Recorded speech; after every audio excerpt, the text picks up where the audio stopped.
BHK, 3 BHK, shops, restaurant, supermarket and commercial available for rent in Kolattur, nearby Meridian Hospital, Kumaran Hospital, backside of Red Terry.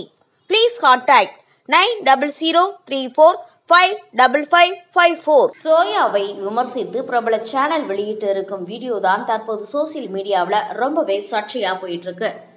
சமீப காலமாகவே சினிமால பெண்களுக்கு adjustment என்ற பெயரில் பாலியல் தொல்லை கொடுப்பது அதிகமாகி கொண்டிருக்கிறது.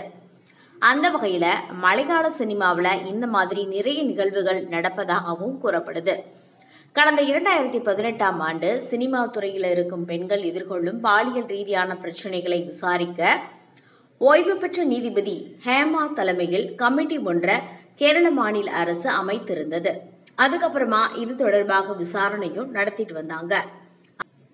அடுத்து கடந்த 2019ஆம் ஆண்டு முதலமைச்சர் பினராயி விஜயனிடம் 233 பக்க அறிக்கை ஆவணங்கள் ஆடியோ மற்றும் வீடியோ ஆதாரத்தோட சமர்ப்பிச்சாங்க. ஆனா இத பல காரணங்களால வெளியிட முடியல. அதுக்கப்புறமா கடந்த 19ஆம் தேதி ஹேமா கமிட்டி அறிக்கையை அரசு வெளியிட்டுச்சு. இது மலையாள திரையுலகில் மிகப்பெரிய அளவில் அதிர்வலையை ஏற்படுத்திட்டு வருதுன்னு தான் சொல்லணும். இதுல நிறைய பெண்கள் அட்ஜஸ்ட்மெண்ட் என்று பாலியல் துன்புறுத்தலுக்கு ஆளாகி இருப்பது வெட்ட வெளிச்சமாயிடுச்சு. பெண்கள் மட்டுமல்ல, ஆண்களுமே பாலியல் ரீதியாக துன்புறுத்தலுக்கு ஆளாகி இருப்பதாக கூறப்படுது. இது குறித்து கேரள சினிமாவில் பெரிய விவாதமே நடந்து கொண்டிருக்கிறது. மேலும் இது தொடர்பாக பிரபலங்கள் பலரும் தங்களுடைய கருத்துக்களை தெரிவிச்சிட்டு வர்றாங்க. இந்நிலையில நடிகை சோயா அவர்கள் மலையாள நடிகர் ஒருவருடன் சேர்ந்து ரீல்ஸ் ஒன்றை செஞ்சிருக்காங்க.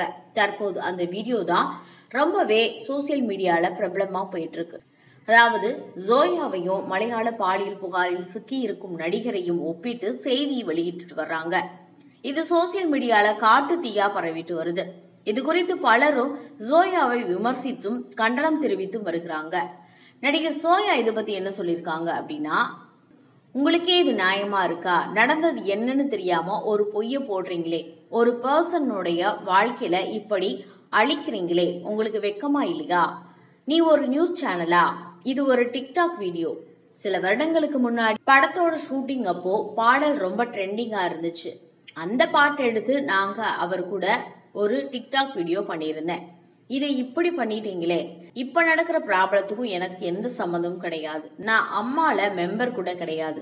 படத்தின் ஷூட்டிங்ல எடுத்த டிக்டாக் வீடியோ அது. இப்ப அதை எடுத்து இந்த மாதிரி நியூஸ் கொடுக்குறீங்க. அறிவு இருக்கா உங்களுக்கெல்லாம்? சில கமெண்ட்டுகளை பார்க்கும்போது எனக்கு சூசைட் பண்ணிக்கணும் அப்படின்ற எண்ணமே வருது. மனதிற்கு ரொம்ப கஷ்டமா இருக்கு. ஆனா நான் இந்த ஒரு தவறான முடிவையும் எடுக்க மாட்டேன் என்று கூறியிருக்கிறார் சோயா. இதற்கு பலரும் ஆறுதல் தெரிவிச்சிட்டு வர்றாங்க.